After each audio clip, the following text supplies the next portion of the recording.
Did you know that for centuries, many historians claimed Africa had no history before European arrival? That's a lie we are about to shatter. Welcome to Myth vs. Fact, where we dissect historical narratives to reveal the truth. Today, we are diving deep into African history, exposing the myths that have obscured its vibrant past.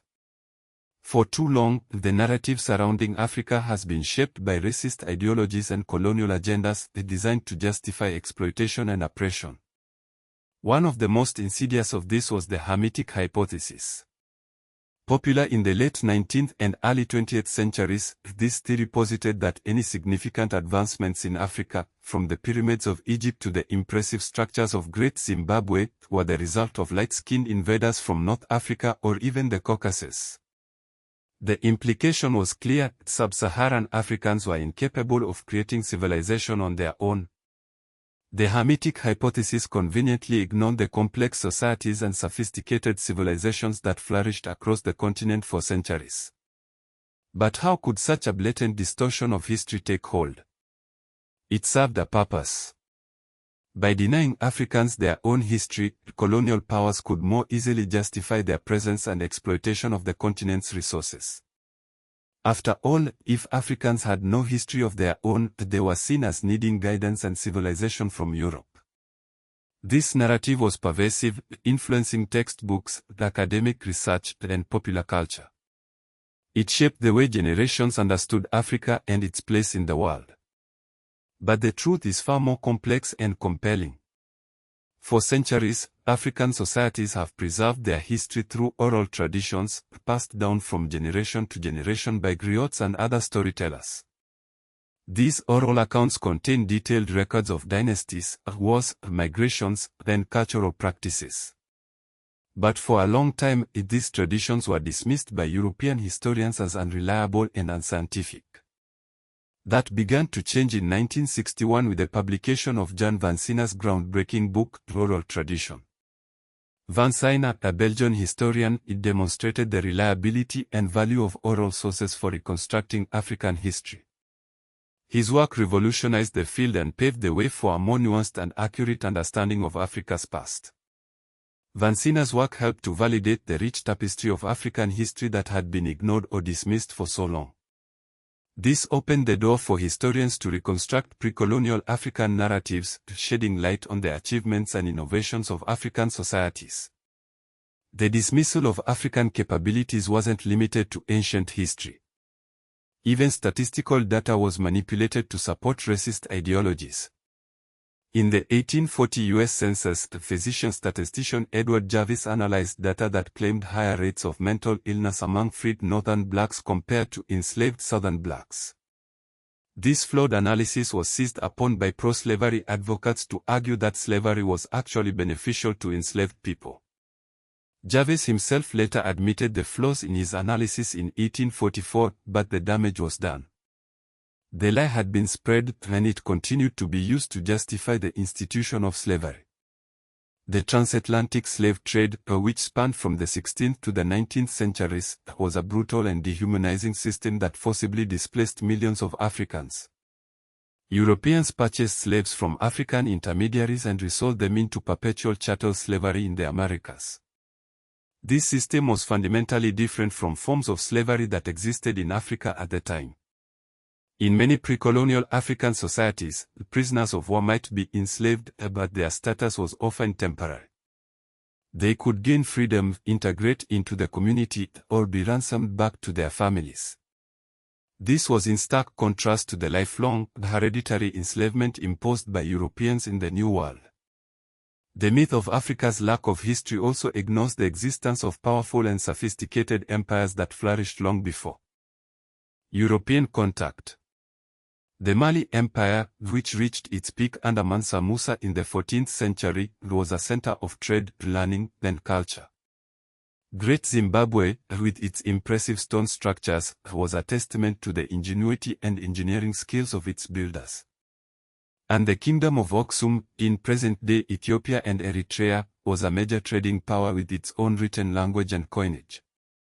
These empires, and many others, demonstrate the advanced governance, trade, and architecture that existed in Africa prior to European colonization. The legacy of these historical distortions continues to affect Africa today. Underdevelopment narratives often blame African backwardness rather than the exploitative policies of colonial powers. The Congo Free State, under the brutal rule of King Leopold II of Belgium, is a prime example of how colonial extraction devastated African societies.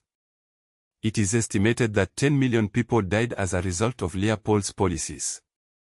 In the wake of independence, African scholars and activists have worked to reclaim their history and challenge the dominant narratives. They have drawn on oral traditions, archaeological discoveries, and archival research to paint a more accurate picture of Africa's past. However, some post-colonial narratives have also fallen into the trap of creating countermyths. For example, some have claimed that homosexuality is un-African or that Africans are inherently communal rather than individualistic. These claims, while intended to restore dignity and pride, lack historical evidence and can be harmful in their own right. It's important to remember that Africa is a diverse continent with a complex and multifaceted history. There is no single, monolithic African identity or experience. To truly understand Africa's past, we must be willing to challenge our assumptions, question the narratives we have been taught, and embrace the richness and complexity of African history. The rediscovery and celebration of African history have played a crucial role in 20th and 21st century dignity movements, helping to combat racism and promote Pan-African unity.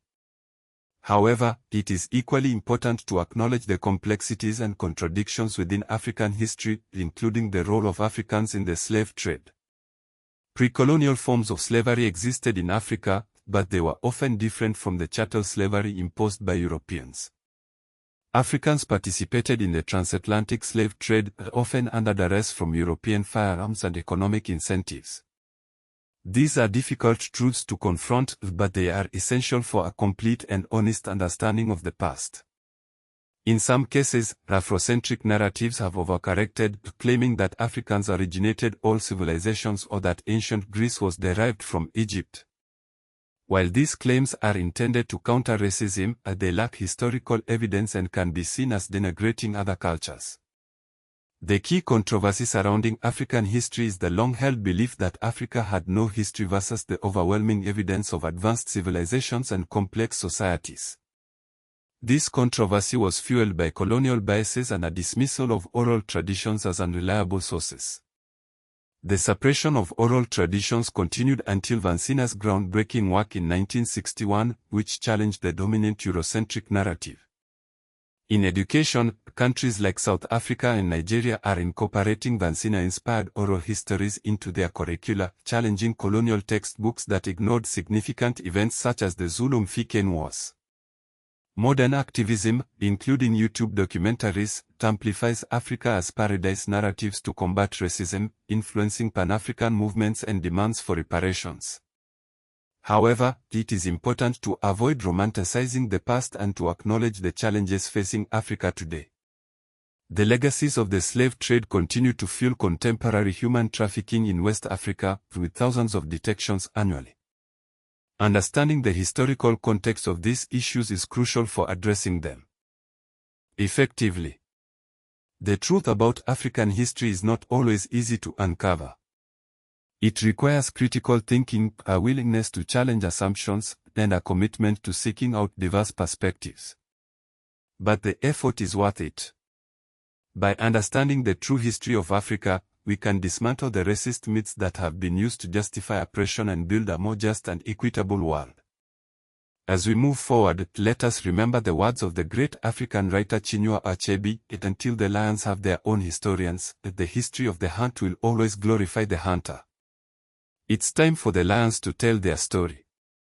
Ancient map of Africa, pre-colonial era, showing trade routes and kingdoms, detailed and ornate, 8K.